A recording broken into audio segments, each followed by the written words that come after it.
Hey, what is up, guys? So, Boundless dropped. I'm not even going to use that as an excuse for this deck profile because nothing really changed with the deck. Well, besides my own personal taste of actually starting to play more competitive stuff in it. But yeah, we will actually be playing semi-competent Rob. I know that Salamangreat is not the most competent thing under the sun, but it is still a lot of fun, and it's cheaper than the current fire deck, so that's the hill that I'm going to die on. Anywho, onwards and upwards into the deck profile. So we're going to start off with the hand traps first, because that's the easy thing to go through. We play the triple Nibiru and the triple Droll and Lockbird. This is mainly for the locals that I go to. Yes, there is Tenpai there, but there's only one Tenpai player, so this is why we play the Nib. It doesn't work against everything that I've come up against locals at, but I'm still not taking it out of the main because I can make my entire board off one card, and if I can prevent my opponent from killing me, even with the Raging Phoenix and things like that on the field, it just means I remake my board and just kill him through all the stuff, especially since I can use Promethean Princess to pop the tokens, so this is why I will keep this at 3 for my locals. Droll and Lockbird, there is no excuse not to play this. Not just for my locals, but for other places at the end of the day. This is one of the greatest hand traps, seconded to Dimensional Shifter because it is lingering, so once your opponent searches once, that's it. Unless they have the cross out or the Call by the Grave, they're just not playing. Then we play 2 Effect Veiler and 3 Ash Blossom. Ash Blossom is the best hand trap in this deck because Sunlight Wolf can add this back from the graveyard. Sunlight Wolf adds any fire, so it's great that this is a fire. So even if you go first, you can actually just ditch this for Cyanide Minings and things like that, and then Wolf add it back, so it's not that bad. Veiler, we cut it down to 2 instead of 3 so that we could play other cards in the deck. Yes, it is very much good, but Veiler and Imperms basically do the same thing, so it was the one that I decided to cut down on. Then into the actual Salamangreat stuff. This isn't really in order of how many of you play. This is just...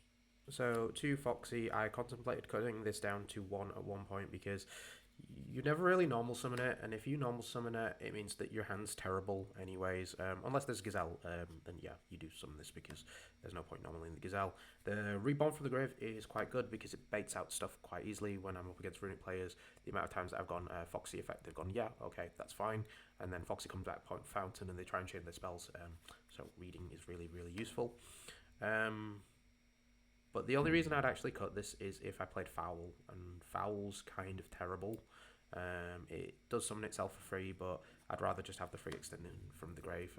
There isn't a single point where I have not been able to bring this back. Either I've had stuff face up in my spell and trap card zone, or my opponent's just had free stuff for me to just kill them with. So yeah, that's just something.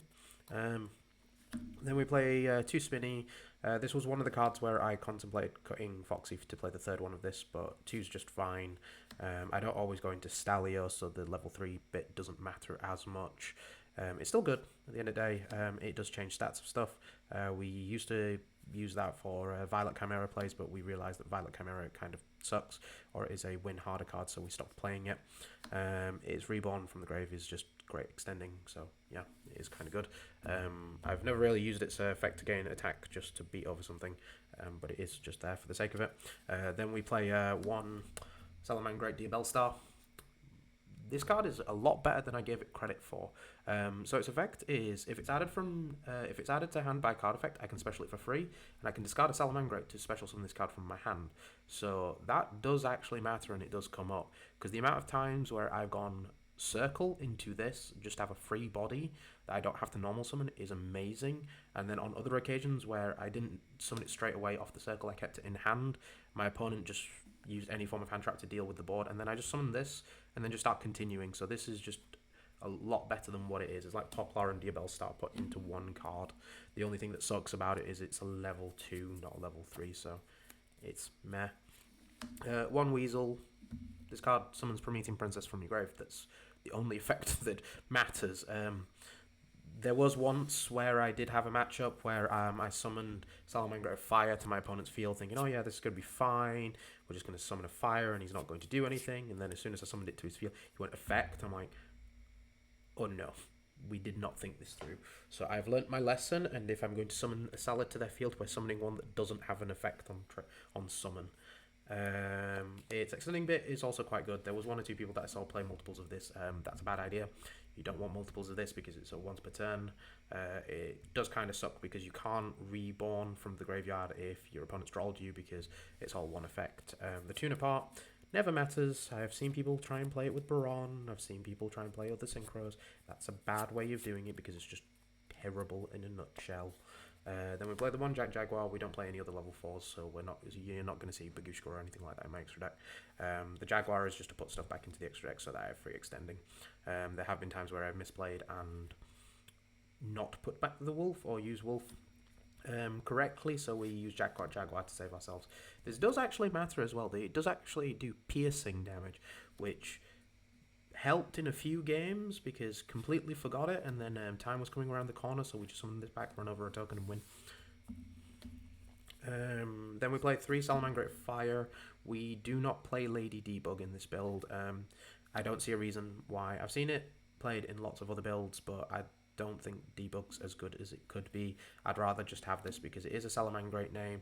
It does pop the card in damage step, so this actually does matter against Tempai because they run into something and then you pop it in damage step. They do not get the redeclaration of their attack, so that does actually matter. And the free searching at the end of the day. And then we play 3 Gazelle. There's no reason to not play 3 Gazelle. It's the best card in the deck. It sends, it summons, it starts the entire combo nearly. The reason why we play the lineups that we do of the 3 Gazelle and the 3 Salamander of Fire is because we just want to open as many starters as possible, so then we can just play through the entire board. Yes, we can play Debug, but it's not as good because it doesn't have the name Salamangreat in it, so that's why I would rather have the Fire. Yes, it does lock me into fire effects, but subtracting, I think, only about 3 things in my extra, everything's fire, so it doesn't matter. 1 Salamangreat Sanctuary for the spells. This is a lot better than I thought it was, because I had a matchup against Rika, and time was coming around the corner, and unfortunately I didn't have the Ghost Sisters at the time because I just completely left them on my desk at home. So we went Battle Phase, swung with a Raging Phoenix, and then used this as effect to drop the Raging Phoenix attack to 0, and then I gained life and won in time.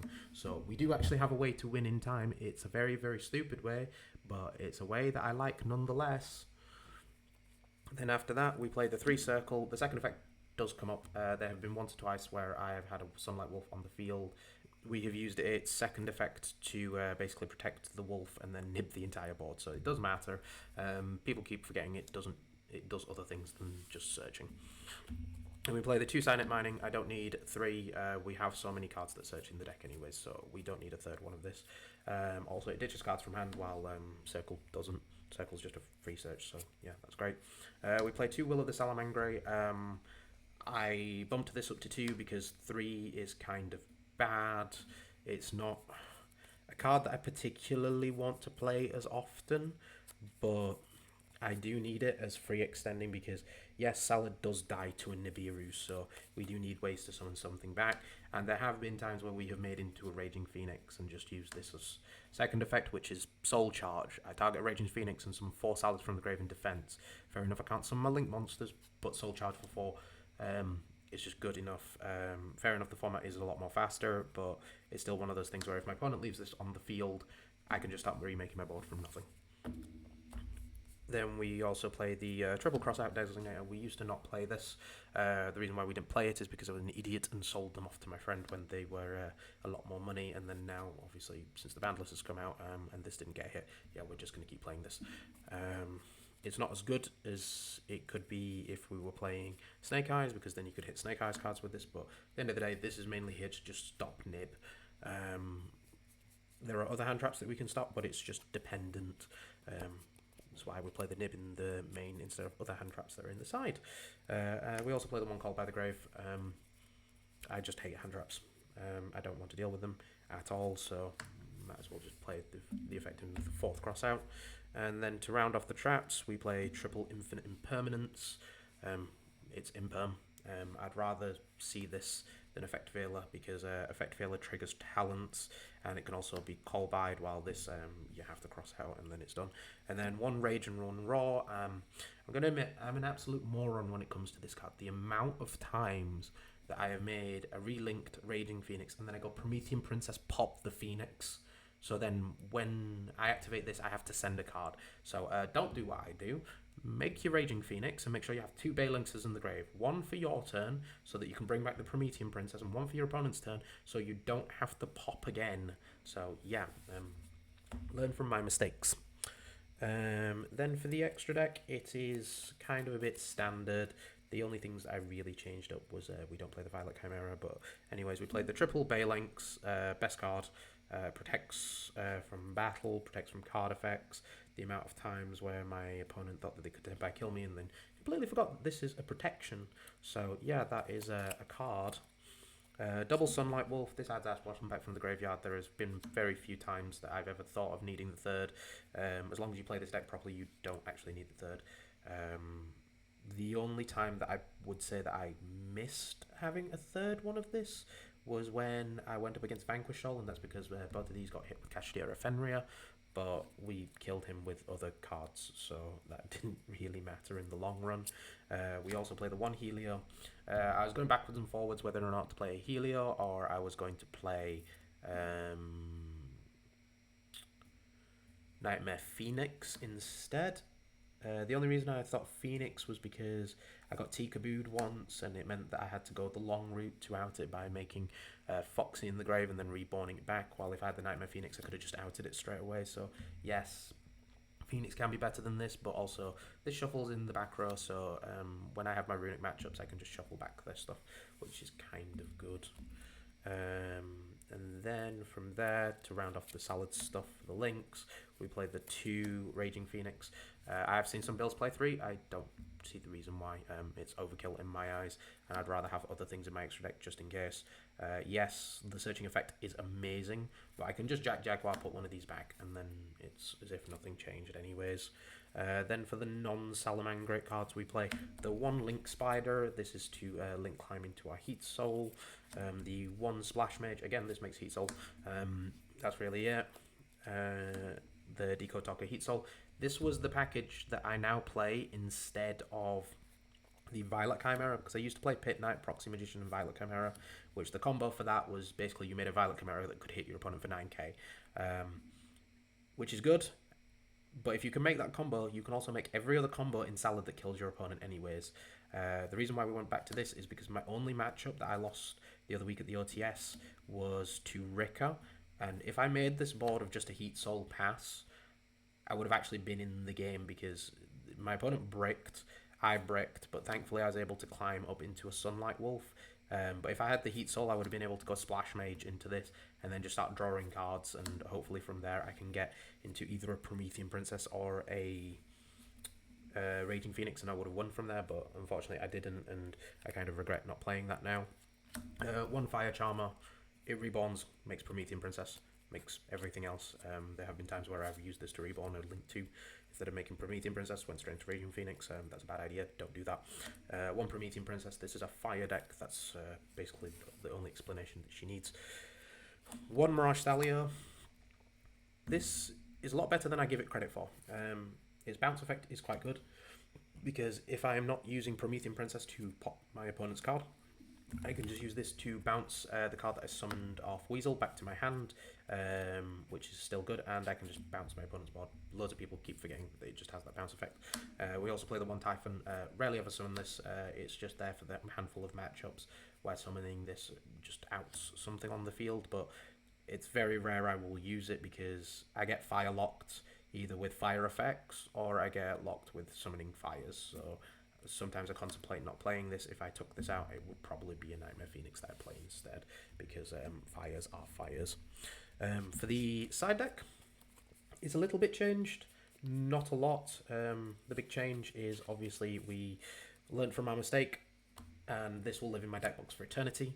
The amount of games where I just could have just got a free win by dropping this, even in game 2, with like 25 minutes on the clock, this is almost as good as Maxi. Like, you drop this against your opponent, and your opponent either ends their turn, which means that you can just start killing them, or they just play into it, make a full board, and you're on like 500,000 life. So then you can just buy yourself 1 or 2 turns until you actually have to do something. So this card is just amazing at just dealing with problems.